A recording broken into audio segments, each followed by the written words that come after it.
parti sur une nouvelle route des livres consacrée aujourd'hui à un univers qui a fasciné nos plus grands écrivains, la pêche. Pour en parler, nous posons nos valises en Bretagne, dans le département du Morbihan, sur cette fabuleuse presqu'île de Quiberon.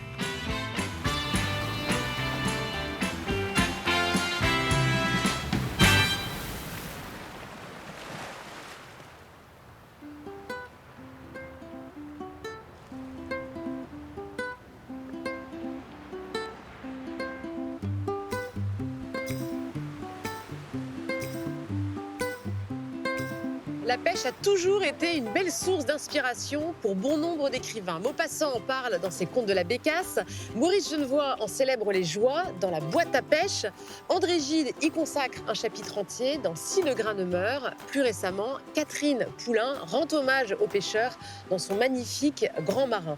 Outre-Atlantique, la pêche constitue même un genre littéraire à part entière. On parle de littérature halieutique, autrement dit la littérature de la pêche. Alors qu'est-ce qui a fasciné tous ces écrivains? La pêche rend-elle les âmes lyriques?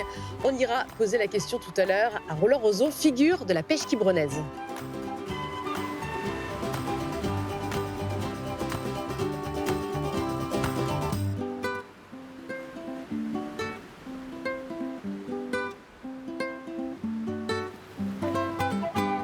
S'il y a bien un classique de la littérature française sur la pêche à côté duquel on ne serait passé, c'est bien Pêcheur d'Islande de Pierre Loti.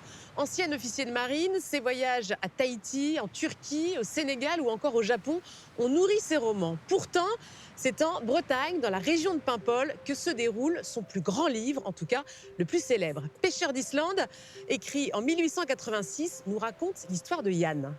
Pêcheur comme l'était son père, son grand-père et comme presque tout le monde au village, Yann fait partie de ceux qu'on appelle les Islandais, ceux qui embarquaient à chaque fin d'hiver pour plusieurs mois vers l'Islande pour y pêcher la morue. Silencieux, libre, ténébreux, Yann se dit fiancé à la mer. Gaude, elle, vient d'un milieu un peu plus aisé. Elle quitte Paris avec son père pour regagner Paimpol, sa région natale.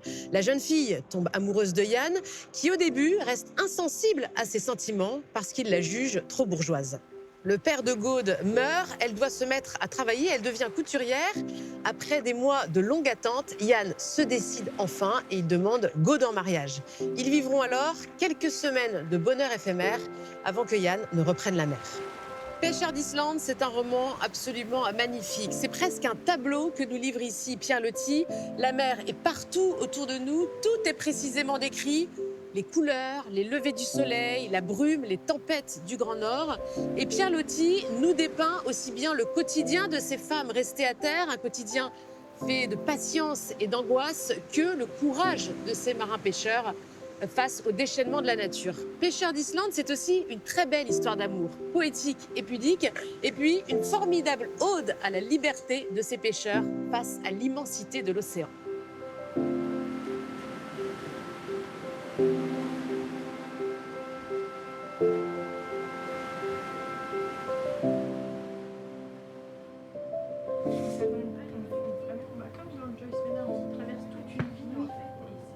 Bienvenue à Port-Maria, un quartier de Quiberon, le quartier du port de pêche, et à la librairie donc, qui porte le nom, la librairie de Port-Maria. Alexandre Cavalin, libraire ici depuis 1990. Et donc vous avez une clientèle qui vient vous demander des livres sur la mer, sur la pêche, sur... Tout à fait. Ici, vous avez donc le rayon mer, à la fois avec donc la littérature, les récits, et dessous donc la partie technique. Et bien sûr, donc, également, le coin Bretagne, le coin régionalisme. Il y a quand même beaucoup de grands écrivains qui ont écrit sur la pêche. Pourquoi, à votre avis, est-ce que ça a fasciné autant d'écrivains? Nous sommes terriens. Je me considère comme terrien. Et c'est quand même un univers, mais totalement donc, différent du nôtre. Et donc, effectivement, on a, nous, terriens, voulu savoir effectivement comment ça se passait sur les bateaux, comment se gérait la pêche, les manœuvres, la vie à bord, la cambuse, enfin, tout ce qui fait le quotidien donc, de ces marins, de ces marins-pêcheurs.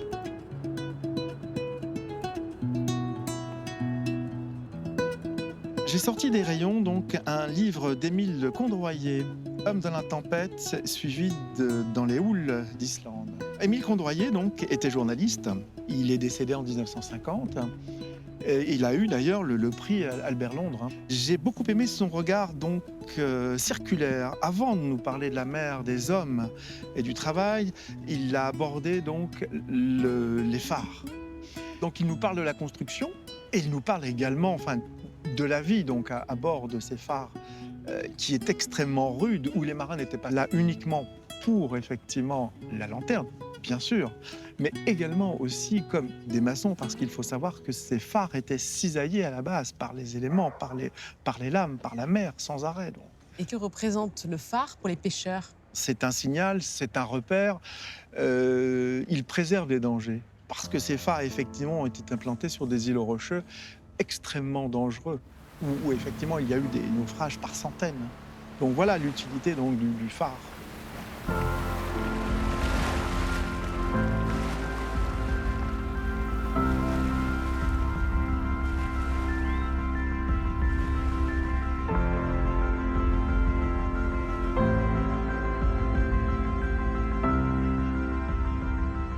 Voilà. Et après, donc, on embarque en Islande, et dans les zones poissonneuses, donc à la pêche à la morue. Qu'est-ce qu'on retient sur le monde de la pêche en général dans cet ouvrage? Une rudesse extrême, la petitesse de l'homme, la difficulté aussi du métier, qui est extrêmement physique. Tout est un régal, effectivement, à écondroyer, parce que c'est authentique, c'est fort,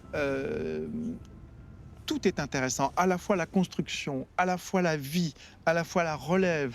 Il n'y a pas de romantisme avec lui. Je pense que ça restitue véritablement donc le travail, le métier, l'ambiance qui régnait donc à bord de ces bateaux, comme de ces phares.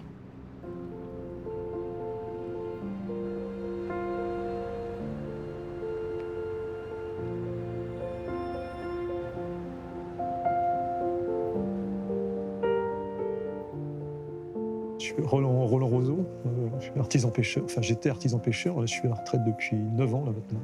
J'ai gardé le contact avec l'élément et le milieu, quoi. Moi j'ai eu le bonheur de n'utiliser qu'un morceau de fil et un hameçon, pêcher à la ligne enfin, pendant un peu plus de 35 ans. Moi j'ai bénéficié probablement d'une intuition qui me permettait justement de trouver du poisson assez facilement. En tous les cas, d'en trouver suffisamment pour pouvoir en vivre. Et c'est affaire d'observation et d'intuition pour l'essentiel, donc de chance, quoi, puisque très souvent, arrivé à cette heure, ma journée, je n'avais rien pêché, quoi. Et aller savoir pourquoi, je me retournais et tout d'un coup, je voyais quelque chose qui m'attirait, une présence d'oiseaux, enfin, donc un courant qui se formait sur un caillou. Et là, bon, je faisais demi-tour. Et je retrouvais de quoi satisfaire aux besoins élémentaires. Et cet aspect-là était assez formidable, quoi.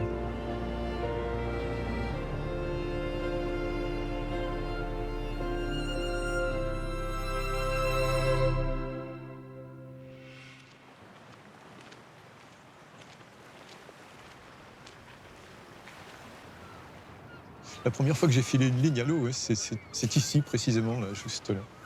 Ouais. J'étais très gauche, j'avais vraiment là 2 mains gauches pour le coup, hein. Et je me souviens de la précipitation lorsque j'ai senti le premier poisson. En saisissant l'épuisette, je l'ai prise à l'envers. Enfin, comme si je ramassais un papillon. Enfin, j'étais vraiment... Non. Mais ça a évolué très vite, hein. J'ai compris tout de suite. Ça a été très vite. Mais ici, c'est quand même très inspirant, quoi. Moi, je me suis simplement miré dans ce que la nature m'offrait comme miroir, quoi. Et j'ai tenté d'être au plus près, justement, de ce qu'elle pouvait nous offrir. C'est tout.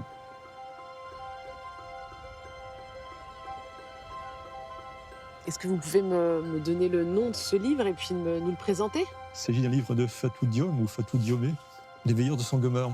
Ce roman met en scène un couple avec un enfant à venir, dont l'ambition est de commercer depuis Dakar jusqu'à leur village d'origine à Sangomar. L'héroïne du roman se retrouve veuve et on suit donc les pérégrinations de cette veuve qui, toutes les nuits, implore justement la présence et comment, à travers les esprits, enfin, de son mari disparu.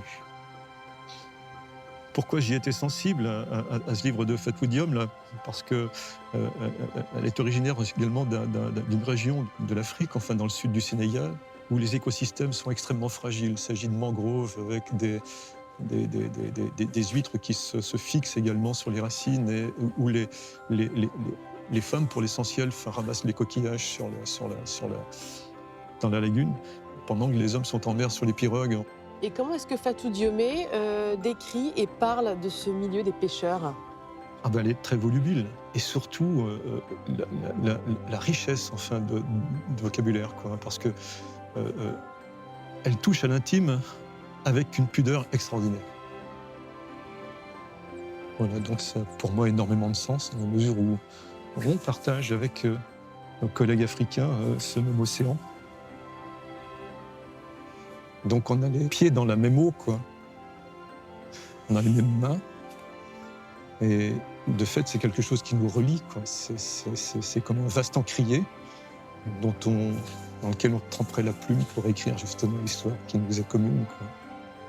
Il y a une forme d'universalité.